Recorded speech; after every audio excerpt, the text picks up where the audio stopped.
RMC 01 TV. François Sorel, de quoi je me mail. Un grand bonjour à vous toutes et à vous tous. Merci d'être là. Comme chaque week-end, votre rendez-vous dédié à l'actualité, c'est De quoi je me mail. De quoi je mail le vendredi, donc en podcast audio sur rmc.fr et sur 01net et 01 TV. Et puis le dimanche matin, entre 6h et 7h sur RMC. Je suis très heureux de vous retrouver avec au menu, une large plage sur toute l'actualité high-tech du moment. On va parler bien sûr de l'appli Stop Covid, on va parler de 5G, on va parler de Huawei, de Xiaomi, de Citroën aussi qui s'apprête à lancer une petite voiture électrique.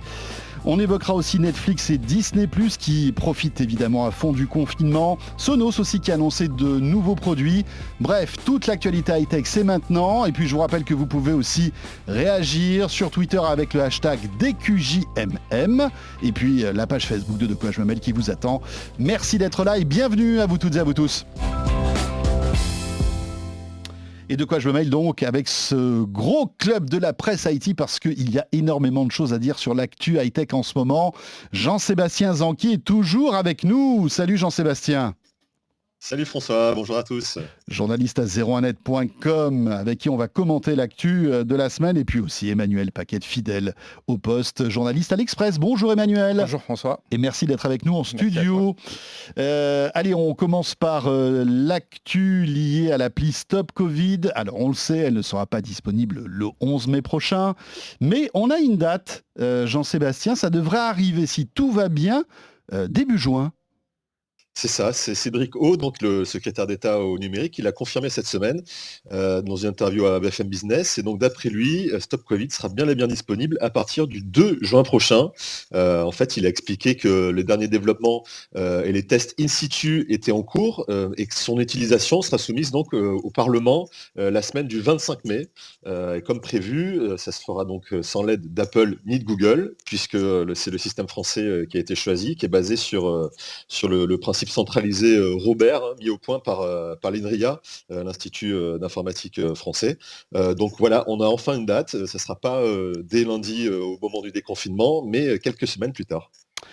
Alors bon, cette appli Stop Covid, elle est donc en train d'être préparée, on va dire, hein, Emmanuel. Est-ce qu'on en sait un peu sur son fonctionnement ? Est-ce qu'il y a des informations là-dessus qui circulent ? Alors pas tant que ça, en revanche ce qu'on peut voir c'est les précédents européens et même au-delà de l'Europe, en Asie par exemple, en Asie Pacifique. Il se trouve que là l'Angleterre, un papier dans le Financial Times de ce matin annonce que l'Angleterre, qui avait décidé de se passer de Google et Apple, en fait développe en parallèle une appli avec Google et Apple en plus de leur appli, parce qu'elle n'a pas l'air de fonctionner, celle qui ne repose pas sur le protocole commun d'Apple et de Google. C'est rassurant. Voilà, comme la France était un peu alignée jusqu'à maintenant sur la position anglaise, on va voir si nous on arrive à suivre notre chemin tout seul.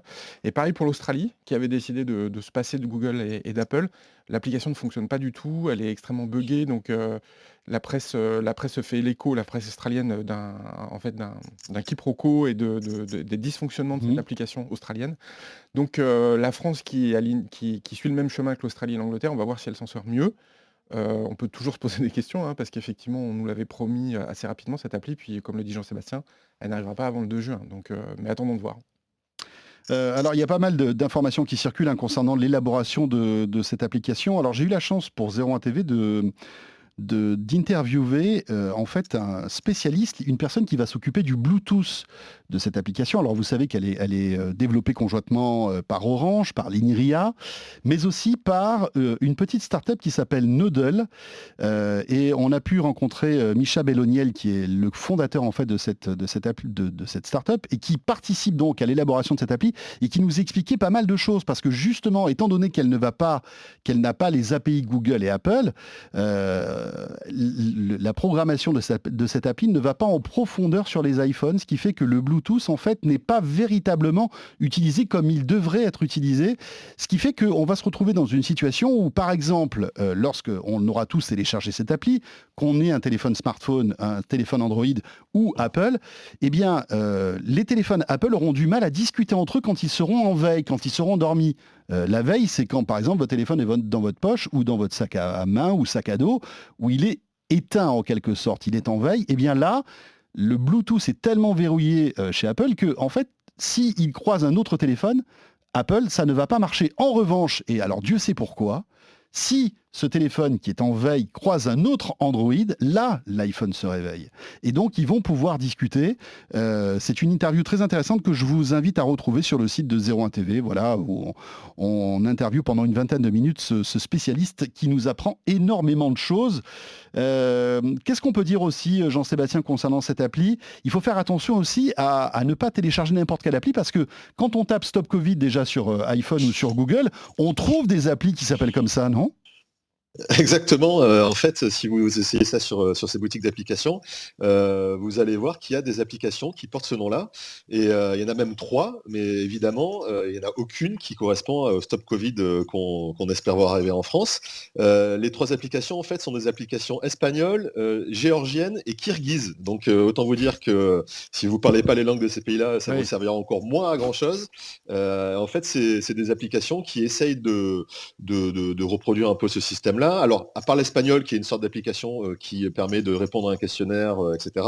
Mais les applications géorgiennes et kirghizes sont des applications qui, elles, en plus, utilisent la géolocalisation des smartphones. Donc, c'est très, très intrusif, contrairement à ce qu'on espère pour l'application française. Mais en tout cas, n'essayez pas de les installer. D'ailleurs, c'est marrant, quand on voit ces applications, il y a pas mal de commentaires en dessous en français qui font « Mais enfin, elle ne fonctionne pas du tout, qu'est-ce que c'est que ce truc elle n'est pas dans la bonne langue, etc. » Donc voilà, il y a pas mal de gens qui ont confondu ces 3 applications avec l'application française. Alors évidemment, hein, toutes les données seront cryptées, hein, d'après ce que j'ai compris avec l'appli Stop Covid qui sortira en France. Hein. Oui. Donc tout sera anonymisé. Et en plus, la question qu'on se pose souvent, c'est est-ce que ça va consommer beaucoup de batterie ? Alors on posait justement la question à notre invité sur 01 TV qui nous expliquait que non, sur 24 heures, son iPhone aurait perdu qu'1% de batterie à cause de cette application qui tournerait en tâche de fond. Bon, c'est à vérifier, mais pour l'instant, c'est plutôt rassurant. Jean-Sébastien, une autre info liée à la santé qui provient d'Apple cette fois-ci et d'iOS. Oui, on sait que iOS 13.5, donc la future version d'iOS qui est actuellement en bêta, aura justement le système de localisation par Bluetooth, mais il y a aussi une autre fonctionnalité qui est le partage automatique de sa fiche médicale avec les services d'urgence en fait. Donc quand on appelle, pour l'instant ça concerne que le 911 américain, mais quand on appelle ce numéro d'urgence, directement on a la fiche qui est envoyée au service, avec par exemple des informations sur les allergies, les maladies chroniques. Donc ça permet d'accélérer un diagnostic et c'est d'autant plus intéressant quand c'est l'Apple Watch qui contacte automatiquement un service de secours. Vous savez, en cas de chute, l'Apple Watch peut détecter cette chute et appeler directement les services. Et c'est donc plus intéressant parce que si la personne est inconsciente, la personne des services de secours aura directement la fiche médicale de l'appelant et saura peut-être un petit peu mettre dans le contexte qu'est-ce qu'il a pu lui arriver. Donc c'est quelque chose qui sera disponible dans iOS 13.5 d'ici quelques semaines. Pas mal ça. Encore faut-il avoir rempli sa fiche médicale sur iPhone. Hein. C'est assez méconnu. Ouais. Perso, moi je ne l'ai pas fait. Non plus. Moi je l'ai fait. Ah ben voilà. Mais JS, t'es beaucoup plus discipliné que nous, hein, franchement. Hein. Ça peut servir. Mais ça sert d'autant si on a une Apple Watch, je pense. Hein, puisque en fait, on a cette analyse de fréquence cardiaque, etc. On enchaîne avec un autre sujet clé de ce confinement et de cette fin de confinement, hein, Jean-Sébastien, c'est la visio. Et alors, il y a un acteur de la rencontre qui va s'y mettre. Alors peut-être un peu en retard, mais mieux vaut tard que jamais, comme on dit. Oui, tout à fait. Même si on sait que les mesures de confinement vont se terminer plus ou moins, la distanciation physique va être bel et bien là. Donc, qui se met sur ce créneau-là ? C'est Tinder. Tinder, l'application de rencontre, donc, qui va intégrer un système de chat vidéo dans une prochaine version de son appli. Alors, ça peut être hyper utile, hein, forcément, en cette période, puisque ça permettra aux gens de se rencontrer en visio. C'est un peu plus convivial que par message texte. Mais il y a aussi des gens qui s'inquiètent de ça en se disant que ça peut, pourquoi pas, provoquer du harcèlement en ligne, on ne sait jamais. C'est vrai qu'on sait que Tinder filtre quand même beaucoup certains termes sur les messages textes pour justement éviter ces situations, et c'est beaucoup plus difficile en vidéo, donc à voir comment ça se passe, mais en tout cas, voilà Tinder qui débarque sur ce créneau-là. Cela dit, c'est presque rassurant finalement, parce que si la messagerie vidéo est intégrée à Tinder, on n'est plus obligé pour discuter, de voir quelqu'un, de donner son numéro de téléphone ou d'autres services. Donc finalement, je trouve qu'en matière de... C'est plutôt une brique de sécurité supplémentaire assez intéressante, je trouve. Enfin bon. Oui, effectivement, ça peut être une barrière supplémentaire Oui. sur des cas de harcèlement. Puis on peut couper la vidéo, donc c'est quand même aussi un peu plus simple de mettre un terme à des discussions. Puis il faut dire aussi que Tinder, qui appartient à Match.com, a annoncé ses résultats cette semaine. Ils étaient très très bons. Donc visiblement, le confinement aide à la rencontre, alors qu'on aurait pu penser a priori intuitivement que c'était l'inverse. En fait, il y a une hausse de la fréquentation et du nombre d'abonnements sur Tinder et plus largement sur Match.com, le site de rencontre en ligne. C'est-à-dire que les gens se sont tellement ennuyés que ils ont peut-être un peu dragouillé sur les applis de rencontre. L'échange de messages textes a augmenté de 37%, je crois, sur les 3 applis du groupe. Donc voilà, on voit que les gens s'ennuient, donc discutent, essayent de se rencontrer. Ils prévoient l'avenir peut-être. J'ose à peine imaginer à quoi va ressembler le déconfinement, Jean-Sébastien. Ça risque d'être très très hot, comme on dit. C'est possible.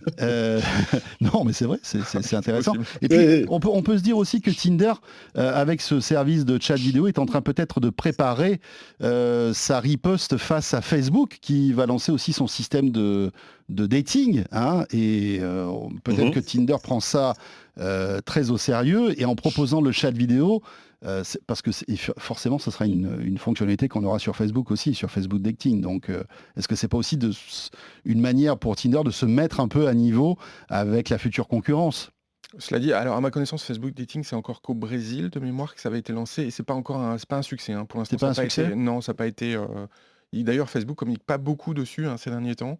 Je crois que c'est un peu plus compliqué que ce à quoi ils pensaient, de mêler une appli Facebook grand public pour rentrer en contact avec des amis. Avec des rencontres. Même si c'est un autre business finalement, il y a une autre activité. On n'a pas envie de mêler les deux, etc. Non. Donc voilà, c'est un peu compliqué. Je pense qu'ils vont peut-être s'orienter plus avec ce qu'ils ont fait avec Workplace, qui est le système de Facebook pour travailler. Oui. Ils ont même enlevé la marque en fait, Facebook autour de Workplace, en disant que c'est un autre système à part. Et donc, ça a mis 3 ans à se réorienter, mais ne pas coller Facebook forcément à côté de tous les services, parce que ça peut faire craindre des échanges de données, des échanges et une perte d'intimité. Puis en termes d'image aussi. C'est vrai exactement. Que l'image de Facebook est assez cornée en termes de protection de la vie privée. Donc, oui. C'est clair. Autre sujet lié à la visio, c'est Google qui en fait est d'une largesse incroyable, Jean-Sébastien, merci à la générosité de Google qui nous permet de tester Meet. Oui, alors Google a ouvert son système de visioconférence professionnelle. À la base, il a intégré dans la G Suite, qui est une suite bureautique payante pour les professionnels. Donc cette application-là a été rendue gratuite il y a quelques jours, et elle va même maintenant être intégrée en fait directement au sein de Gmail pour pouvoir lancer facilement une discussion avec un ou plusieurs contacts à la fois directement. Alors c'est très pratique, mais c'est vrai que ça ajoute quand même un peu de confusion à l'offre de messagerie de Google. C'est vrai qu'entre Meet, Google Duo, Hangouts, Messages, on ne sait plus trop vraiment comment communiquer avec ses amis via les services Google. Google avait essayé de mettre un peu d'ordre dans tout ça dernièrement, mais voilà, on rajoute encore une couche et une brique à cette offre-là. Donc c'est sympathique, mais il ne faudra pas se tromper quand on veut contacter quelqu'un. C'est clair.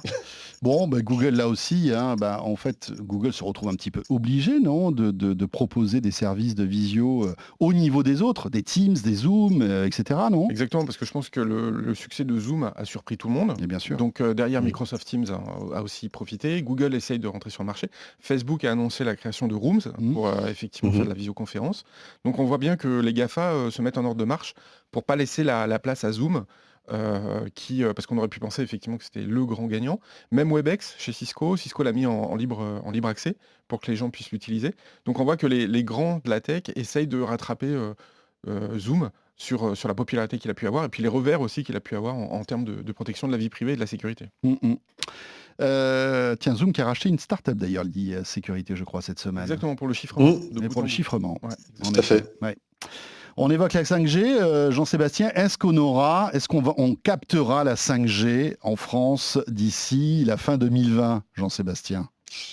Mais écoute, en tout cas, c'est ce que souhaite l'Union européenne, hein, puisque cette semaine, Margrethe Vestager, qui est la vice-présidente de la Commission européenne, a rappelé au ministre chargé des télécoms de chaque pays de l'Union qu'il fallait que la 5G soit disponible dès cette année et qu'il fallait tenir les objectifs qui avaient été fixés en 2016, c'est-à-dire commercialiser la 5G dans au moins une grande ville de chaque pays de l'Union dès cette année, et dans toutes les zones urbaines et les grands axes de transport d'ici 2025, en fait. C'est un rappel à l'ordre qui a été fait par Margrethe Vestager parce que la Croatie a demandé à revoir ce plan d'action et plusieurs pays d'ailleurs n'ont toujours pas attribué la fréquence, la fréquence 5G. C'est le cas de l'Espagne, l'Autriche, le Portugal, la Pologne, mais aussi la France, où les enchères ont été repoussées en septembre au plus tard.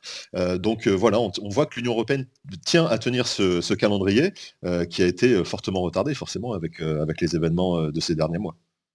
Donc le Covid qui retarde la 5G, est-ce que ça arrange les opérateurs? Est-ce que ça arrange tout le monde, cette histoire? Ou pas? Là, pour l'instant, effectivement, ça arrange les opérateurs parce qu'en confinement, il n'y a pas beaucoup de ce qu'on appelle de churn, de taux d'attrition, des gens qui quittent un opérateur pour aller chez un autre, c'est plus compliqué, que ce soit dans le fixe ou dans Même le s'il y a pas mobile. mal de promos quand même, je remarque sur Internet des promos séduisantes pour des abonnements. Oui, mobiles, alors après, il faut etc. passer par des centres d'appel. Donc, est-ce que l'opérateur derrière a pas mis les gens en confinement Oh. eux-mêmes pour répondre à cette...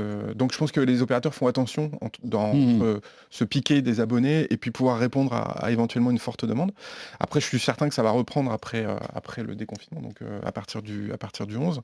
Donc, il y a ce premier point. Et puis, le deuxième, c'est que derrière, il ne faut pas oublier qu'on a quand même deux fabricants de 5G, d'antennes 5G. Il y a la Nokia d'un côté, Ericsson de l'autre, donc un Finlandais et un Suédois. Et donc l'idée, c'est aussi de porter ces fabricants-là, surtout au détriment de Huawei le constructeur chinois, puisque aujourd'hui, certains pays ne veulent pas s'équiper de Huawei. La France est assez ambiguë toujours sur le fait de s'équiper. Donc c'est aussi de soutenir l'industrie européenne de l'infrastructure.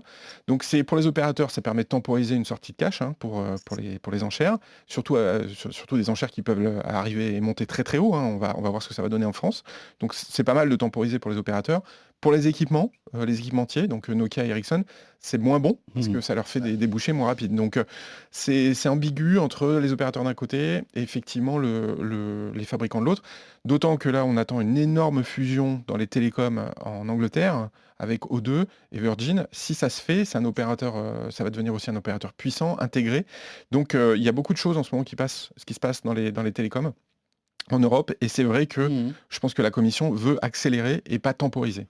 Emmanuel, à ton avis, est-ce que cette crise du Covid pourrait aussi être surprenante en termes on va dire d'alliance entre les grands opérateurs télécoms français, par exemple? Alors, est-ce que ça va relancer la consolidation, c'est ça? Très sincèrement, c'est difficile à dire parce que là, les résultats d'Orange récemment étaient plutôt bons. Même les résultats d'Altis Group, dont SFR fait partie, étaient aussi relativement convenables. Donc pour l'instant, on voit pas. Il y a toujours Free qui a encore du mal. Donc on va voir. Ça va dépendre de qui est en mauvaise position, en mauvaise posture à la sortie du confinement. Est-ce qu'il a tendance, cet acteur-là qui sera affaibli, de vouloir une consolidation? Donc il faudra attendre les résultats trimestriels qu'on va voir d'ici peu là, de certains des acteurs. Mais il est peu probable que ça change quoi que ce soit, étant donné que finalement, c'est pas le business le plus impacté. Les télécoms, on paye tous notre abonnement télécom. On paye tous. Et puis, autre chose réglementaire, c'est que les opérateurs n'ont pas le droit de discuter pendant une enchère. Donc, dans le processus de vente actuel des fréquences 5G, il y a le fait qu'ils n'ont pas le droit de discuter parce que sinon, ils pourraient s'entendre sur les prix. Donc, normalement, ils n'ont même pas le droit de discuter. Donc, de là à parler à une consolidation, ça veut dire que ça repousse, dans le meilleur des cas, sur l'ouverture de négociations éventuelles à l'automne. Mais est-ce que vous croyez à une offre 5G commerciale d'ici la fin de l'année ou pas? Orange prévoyait avant cette épidémie de Covid lancer ses premières offres d'ici l'été. Exactement. Oui, parce que normalement, ils avaient prévu de mémoire dans 4 ou 5 grandes villes françaises. Donc ça veut dire qu'ils étaient déjà équipés. Oui, ils étaient quasi prêts en fait. Donc il fallait appuyer sur le bouton et avoir les fréquences. Donc ça veut dire que ça va être retardé. Oui, parce qu'il faut avoir l'accord de l'ARCEP là à ce moment-là. Exactement. Donc effectivement, il faut que le processus d'enchère soit terminé. Et donc pas avant septembre. Pas avant septembre. Mais moi, je suis convaincu qu'il y aura des choses. Parce que rien que pour l'afficher en termes commercial, et puis il ne faut pas oublier que la fin de l'année, octobre, novembre, décembre, c'est là en fait où il y a le plus d'abonnements qui tournent et les gens s'équipent de nouveaux téléphones. C'est pas un hasard pourquoi l'iPhone sort normalement au mois de septembre-octobre. C'est parce que le dernier trimestre est un trimestre très propice dans la téléphonie mobile. Donc ça peut être quelque chose d'important d'afficher la 5G avec des téléphones 5G. Et puis là, on sait que le prochain iPhone sera 5G. S'il sort en septembre-octobre. S'il sort en septembre-octobre. L'iPhone 12, oui. Alors d'après les dernières rumeurs, hein, Jean-Sébastien, je ne sais pas si tu as vu les mêmes que moi. Visiblement, il devrait être annoncé au même moment, hein, en septembre, mais sa sortie devrait être décalée de quelques semaines pour arriver peut-être en octobre. Oui, la production. Voilà, fin décalée. octobre, on va dire. Exactement. Et on enchaîne avec Huawei et Xiaomi. Jean-Sébastien, c'est dur pour ces deux grands constructeurs chinois, visiblement. Oui, période pas évidente, surtout pour Xiaomi, on va commencer par eux, qui cette semaine a été accusé de collecter l'intégralité des URL, c'est-à-dire les adresses des sites web, de ses clients qui utilisent ces navigateurs, Mi Browser et Meet Browser. À chaque fois que l'utilisateur en fait visite un site, l'URL est envoyée sur les serveurs de Xiaomi, même quand on est en navigation privée, et donc du coup le constructeur peut connaître absolument toutes les habitudes de serve de ses clients. Xiaomi a aussi peut savoir aussi quelles sont les applications ouvertes par les utilisateurs. Toutes les données sont agrégées par une société chinoise qui s'appelle Sensors Data et qui lui servirait en fait à constituer des sortes d'analyses comportementales de ses clients. Alors évidemment, Xiaomi a démenti cette affirmation qui a été faite par des chercheurs en sécurité, mais reconnaît quand même la chose sur ses navigateurs et elle explique que cela est possible car les utilisateurs ont donné leur consentement. Bon, c'est une explication un petit peu légère parce qu'en général, on ne lit pas forcément toutes les conditions d'utilisation quand on achète un téléphone.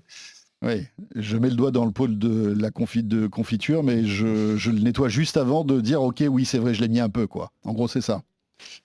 C'est un peu ça. Ouais. C'est un peu ça.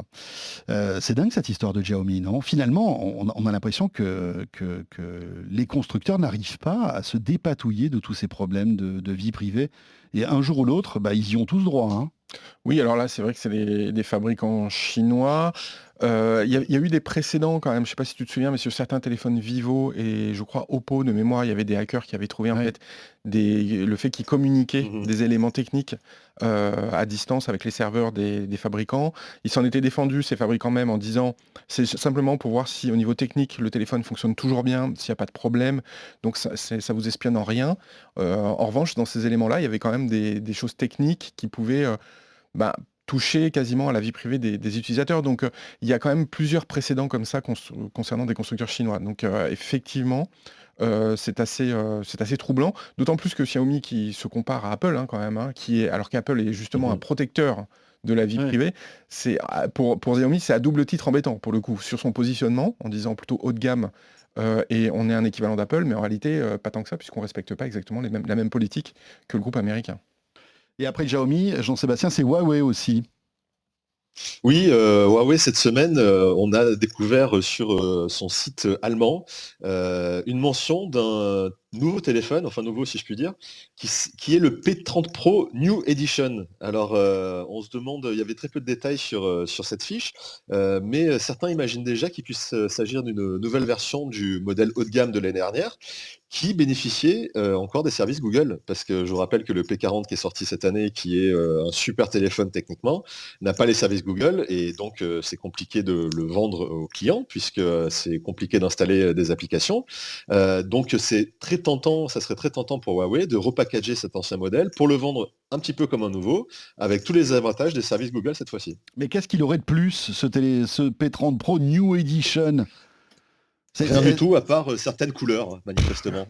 Au niveau technique, ça serait exactement le même, puisque dès que Huawei sort un nouveau modèle ou change des caractéristiques techniques sur son téléphone, il faut à nouveau qu'il y ait la certification Google et donc les services Google. Donc c'est impossible de les avoir sur des nouveaux modèles. Voilà, donc ça serait un simple repackaging marketing en fait. C'est-à-dire que Huawei ne peut pas booster par exemple le P30 Pro en changeant par exemple l'appareil photo ou je sais pas moi l'écran. À partir de ce moment-là, s'ils font une petite modification technique sur le téléphone, ils perdent la certification Google. Et donc ils retombent en fait dans le problème du P40, c'est ça, hein? C'est exactement ça, c'est tout à fait ça. Bon, écoutez, on va voir à quoi ressemble ce P30 Pro New Edition alors. Enfin, New Edition, Edition tout court, hein, finalement. J'ai pas l'impression qu'il y ait beaucoup de choses qui changent. On évoque Airbnb, tiens, on quitte l'Asie pour aller aux États-Unis.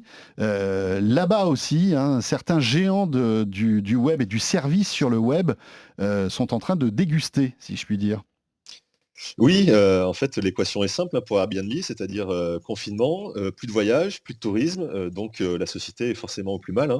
Elle a annoncé cette semaine qu'elle allait licencier 25 de ses employés, soit environ 1 900 personnes sur, les 7 500. Airbnb essaye alors d'y mettre un peu les formes en donnant une indemnité équivalente à 14 semaines de salaire et malgré tout, le groupe prévoit une perte de revenus de moitié, hein, sur l'ensemble de 2020. Et Airbnb essaie d'imaginer, voilà, le futur de 2020 et sait que les habitudes vont fortement changer ces prochains mois. Et le groupe commence à miser désormais sur les locations de proximité et donc moins chères. Donc on va voir comment ça se traduit sur le site. Mais en tout cas, la période est très très compliquée pour le site de location d'appartements. Emmanuel? Oui, effectivement, c'est ce que dit Jean-Sébastien, la société essaye de pivoter, comme on dit. Là, elle en a besoin. Donc effectivement, pour des locations courtes, Oui, parce que de proximité. c'est pas demain que les Américains loueront un appartement à côté de Montmartre, Non, hein, ça c'est sûr. Sachant qu'en plus, la France, c'est quand même le premier pays, hein, pour Airbnb, aujourd'hui, hein. Donc on est d'autant plus concernés, nous, la France, enfin eux, Puis il y a aussi les taux législatifs, hein, qui se resserrent, hein, concernant Airbnb, hein. Exactement. Et c'est pour ça qu'ils sont en train aussi de s'orienter sur un autre modèle qui est celui de la location longue. C'est-à-dire de dire, tu veux louer ton appartement, c'est Airbnb qui va le faire pour toi. Alors là, du coup, ils sont en train d'ouvrir un nouveau flanc, une nouvelle guerre avec les agences, pour le coup, parce que les agences, c'est elles aujourd'hui qui permettent de louer ton appartement pendant 1 an, 2 ans, 3 ans. Et ils font très attention. Les agences ont dit qu'a priori Airbnb n'avait pas le droit. Airbnb a fait une demande à la Commission européenne qui lui a dit qu'il y avait un peu un vide législatif. Ils sont dans une zone grise, donc ils pourraient attaquer ce marché de la location longue pour se refaire un peu une cerise sur le dos des agences commerciales. Donc ça va être compliqué et tendu dans les mois qui viennent entre Airbnb et les agences. Alors ça, c'est la première épine dans le pied pour Airbnb. Jean-Sébastien, ça serait sympa si ça s'arrêtait là. Malheureusement, ça continue. Oui, parce que même pendant le confinement, manifestement, il a continué à avoir des locations sur certains appartements. C'est notamment Yann Brossa, qui est adjoint à la mairie de Paris en charge du logement, qui a raconté que ces services en fait avaient constaté que certains appartements hébergeaient régulièrement des activités maintenant illégales comme de la prostitution ou du trafic de drogue en fait. Vu que les appartements sont vides, certains en profitent pour faire leur business illégal dans ces appartements. Et autre problème, c'est la chaîne flamande, cette fois-ci VRT, qui a constaté en envoyant certains reporters faire des reportages en France tout simplement, et ils louaient des appartements à Airbnb pour se loger, que quand ils étaient rentrés dans un appartement, ça s'est produit 2 fois, ils s'étaient tombés nez à nez avec des personnes qui étaient complètement inconnues, qui étaient là dans l'appartement de manière illégale, et en fait c'est des personnes qui avaient réussi à avoir le code d'accès de l'appartement, par exemple, pour venir y faire des fêtes. C'est-à-dire que dans les appartements, ils sont rentrés, il y avait des ordures de partout, des lits défaits, des mégots de cigarettes, du verre brisé. Et manifestement, comme ces appartements sont inoccupés, eh bien, ces personnes ont réussi, peut-être parce qu'ils les avaient loués avant, pourquoi pas, à avoir les codes d'accès, on sait, du digicode, de la boîte à clés dans laquelle est la clé de l'appartement, etc. Et comme les propriétaires étaient confinés aussi, ils n'allaient pas vérifier. Exactement. En fait, finalement. C'est ça le problème. Eh bien, dites-moi, ça fait beaucoup, hein, pour Airbnb. On enchaîne avec Citroën. Je ne sais pas si vous vous en souvenez, on en avait parlé il y a quelques semaines de cela, juste avant cette épidémie du Covid. Citroën qui s'apprêtait à lancer une voiture électrique à 20 € par mois. Oui, c'est ça, c'est l'Ami, c'est une petite voiture électrique sans permis, Ami en hommage à l'Ami 8, hein, je ne sais pas si vous vous souvenez de cette vieille Citroën. Et cette voiture-là sera en précommande dès lundi, c'est-à-dire dès le 11 mai. On pourra directement la précommander. Ce qui est intéressant, c'est le modèle de commercialisation, c'est-à-dire qu'on pourra la précommander sur les sites de la Fnac et de Darty, par exemple, et se la faire livrer à domicile directement. Alors c'est une toute petite voiture électrique qui a 70 km d'autonomie, qui roule à 45 km/h. Et effectivement, comme tu le disais, on peut se l'offrir pour 20 € par mois. Alors il y a quand même un apport de 2 600 €. Oui, quand même, il ne faut pas ou alors, oublier. voilà, bien sûr. Oui. Ou alors l'acheter comptant pour 7 000 €. En revanche, comme il y a eu le confinement, les livraisons ne pourront pas se faire avant le mois de juillet, puisque les usines de fabrication ont dû être fermées pendant un certain temps. Mais en tout cas, dès que vous voulez la précommander, c'est à partir de ce lundi 11 mai. Voilà, Paris, alors je ne sais pas risqué ou pas pour Citroën, hein, j'imagine qu'ils y vont à pas de velours, hein, avec cette nouvelle voiture. En tout cas, ça crée le buzz. Hein. Oui, effectivement, parce que c'est un modèle intéressant, comme le disait Jean-Bastien, le modèle de commercialisation, le modèle économique aussi, hein, de location à 20 € par mois. Donc on est plus sur sur de l'usage que sur de la propriété. Oui, oui. Donc c'est effectivement intéressant. Et c'est vrai que là, ça arrive après le déconfinement. Les gens vont vouloir réutiliser leur voiture. C'est d'ailleurs un des grands risques, c'est-à-dire de voir un boom de la réutilisation de l'automobile, soit pour partir en vacances, soit pour aller au bureau, pour éviter les transports en commun et d'être trop en contact avec des gens qui potentiellement peuvent être infectés.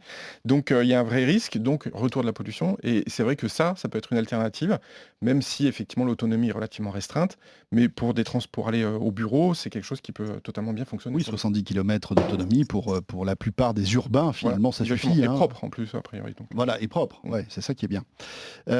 On enchaîne maintenant avec Netflix et Disney+, qui, on s'en doutait un petit peu, hein, Jean-Sébastien, c'est pas une surprise, profite à fond du confinement. Hein. Oui, tout à fait. Netflix, on en avait déjà parlé dans une précédente émission. Effectivement, on a vu que les prévisions d'abonnement avaient été dépassées. Eh bien, c'est la même chose pour Disney+, puisque le service de SVOD compte déjà 54 millions d'abonnés, hein, seulement après quelques mois d'existence. Pour vous dire un petit peu l'évolution de la courbe, en mars dernier, elle comptabilisait 33 millions d'utilisateurs, puis déjà 50 millions le 8 avril. Et donc, on constate clairement une accélération de ces souscriptions. Après, Disney+ reste quand même encore loin derrière Netflix, qui comptabilise 183 millions d'abonnés. Mais en tout cas, on voit que le pari de Disney fonctionne quand même plutôt bien jusqu'à présent. Voilà, ça aussi, hein, c'est on va dire, un segment qui est l'un des grands gagnants en fait de ce confinement, c'est tout ce qui est VOD, SVOD, hein, Emmanuel. Ouais. Peut-être que d'ailleurs, il y aura eu un avant et après Covid-19 concernant le divertissement et la vidéo en ligne, non? Alors quand on discute avec les éditeurs de logiciels de loisirs, donc pour les jeux vidéo, puisqu'Animal Crossing, Nintendo aussi connaît des ventes exceptionnelles grâce au confinement, ils disent, et Netflix lui-même l'a dit dans une lettre envoyée aux actionnaires, faites attention, parce qu'il y a un effet justement confinement, et eux craignent le déconfinement. C'est-à-dire qu'en réalité, les gens risquent de se désabonner pour profiter de la vraie vie. Exactement. En fait. Et que du coup, après avoir accumulé beaucoup d'abonnés, en fait, il y a une rupture et que les gens se désabonnent et se disent maintenant je sors, je veux voir mes amis. Il y en a un peu marre. Comme j'ai tout vu sur Netflix en 2 mois. Voilà, c'est ça. Exactement. Donc attention, dans les mois qui viennent, il peut y avoir un espèce de dégonflement de la bulle jeux vidéo et SVOD dont tu parlais. Et puis Emmanuel, tu vas parler de Disney+, là, dans les jours qui viennent, je crois, sur l'Express, pour nous expliquer un peu les dessous de l'arrivée de Disney+ en France, et surtout de l'accord avec Canal, je crois. Oui, exactement. Alors, j'ai pu voir que Canal a essayé d'empêcher Disney de se lancer avec Disney+ en France. Alors, comment ? Voilà. Canal voulait pas que Disney+ se lance en France ? Exactement. Tiens. Et ils ont argué du fait que le mot « plus », le signe leur appartenait et ils avaient le monopole de l'utilisation du plus et que Disney ne pouvait donc pas déposer la marque Disney+. C'est pour ça que j'ai plus de plus sur ma calculatrice. Exactement. C'est Canal+ qui a repris le truc. Ils ont tout repris, voilà. C'est fort quand même. Et donc il y a quand même la passe d'armes juridique, elle a quand même duré entre janvier et juillet 2019, donc quelques mois avant le lancement de Disney+ en France. Et en parallèle, dès le mois de juin, Canal+ a commencé à entamer des négociations avec Disney pour devenir le distributeur exclusif de Disney+. Donc d'un côté, on tape sur Disney, de l'autre, on essaye de s'accorder avec lui. Puis à la fin, donc Canal, ils ont perdu. Donc l'Institut national de la propriété intellectuelle a dit non, vous n'avez pas le monopole du plus, personne ne peut avoir le monopole du plus. Et il n'y a pas de risque de confusion entre les deux services parce que le logo est tout petit, il est accolé à Disney. Bien sûr. Donc et puis avant le plus, il y a Disney d'un côté et Canal de l'autre. Exactement. Accessoirement. Exactement. Et du coup, ils ont été déboutés de leur demande. Et puis ils sont devenus, on connaît la suite, hein, le distributeur exclusif de Disney. Donc, et d'ailleurs, dans les chiffres que mentionnait Jean-Sébastien tout à l'heure, c'est vrai qu'on ne sait pas quelle est la part de gens qui s'abonnent en direct à Disney+, et ceux qui sont directement embarqués dans des offres avec des fournisseurs d'accès ou avec Canal. Et du coup, ça gonfle artificiellement aussi ce volume, parce que ce ne sont pas des vrais abonnés. Ils n'ont pas fait le choix de l'être, ils le sont par défaut. Donc il faut quand même aussi nuancer un peu ce chiffre, même s'il est quand même très très élevé. Oui, parce que rappelons qu'à partir d'un certain niveau d'abonnement de Canal+, on a Disney+, qui est compris dans l'abonnement, en quelque sorte. Voilà. Et on ne sait pas combien. Oui, c'est vrai, et on ne sait pas combien. Mais peut-être que Canal dévoilera ces chiffres ou Disney les dévoilera. Je leur ai demandé ni l'un ni l'autre. Ils veulent pas pour l'instant. Non. D'accord. Ah oui, Disney, c'est Disney. Hein. Ouais. Mickey est sympa, mais Picsou veille au grain quand même. On enchaîne avec Sonos. Sonos qui a dévoilé pas mal de nouveautés cette semaine, Jean-Sébastien. Oui, ça sera nos compagnons parfaits, hein, si on peut pas partir en vacances cet été. Sonos a présenté, cette semaine, notamment sa nouvelle barre de son, haut de gamme qui est baptisée Arc. Alors la grande nouveauté, c'est que cette barre de son, est compatible avec, le Dolby Atmos. Donc c'est, ce procédé et ce standard qui permet d'avoir une immersion, sonore totale. Donc pour ça, elle est équipée de 11 haut-parleurs qui sont orientés vers l'avant, les côtés, le haut, pour que le son en fait se reflète partout dans la pièce et vienne englober vraiment le téléspectateur. Donc cette barre de son, elle est déjà disponible en précommande pour quand même 900 €, donc on voit que c'est du très haut de gamme, et elle sera livrée à partir du 10 juin.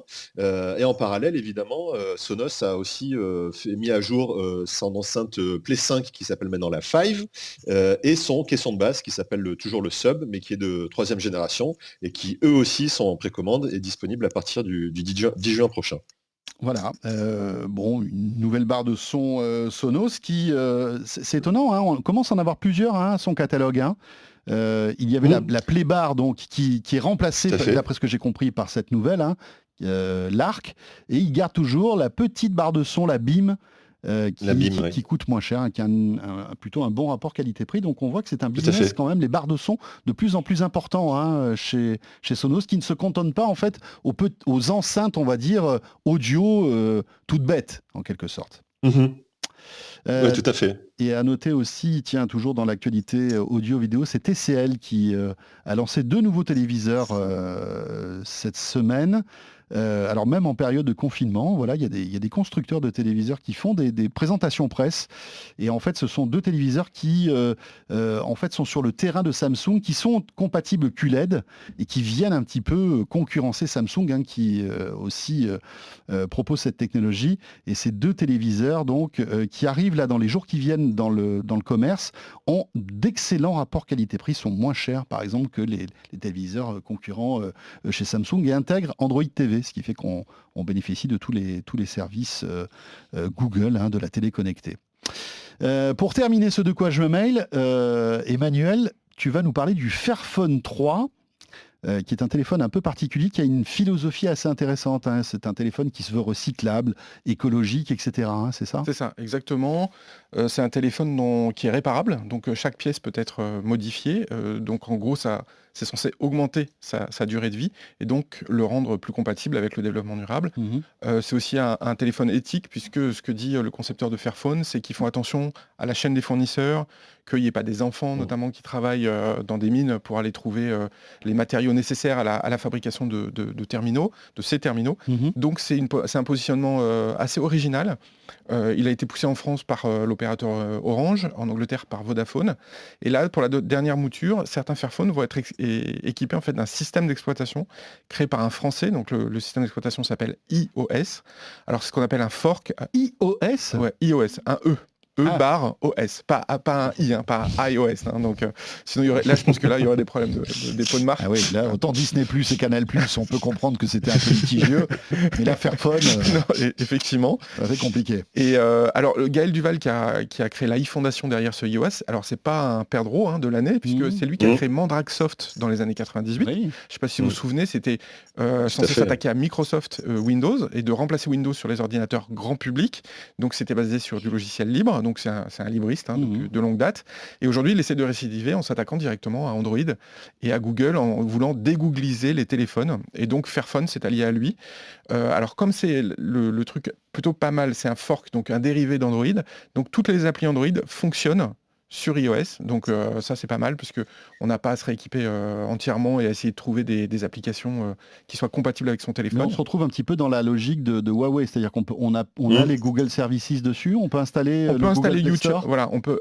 Alors le Play Store, je ne sais pas, mais on peut utiliser YouTube, on peut utiliser Google Maps, même si eux le déconseillent parce qu'ils considèrent qu'on est pisté. Autrement ça sert à rien en Exactement. fait. Voilà, c'est ça. Ils le déconseillent, mais pareil, Facebook il le déconseille, mais on peut utiliser Facebook, on peut l'installer. Donc tout ça est pas mal, parce que du coup ça rend le téléphone assez accessible et grand public.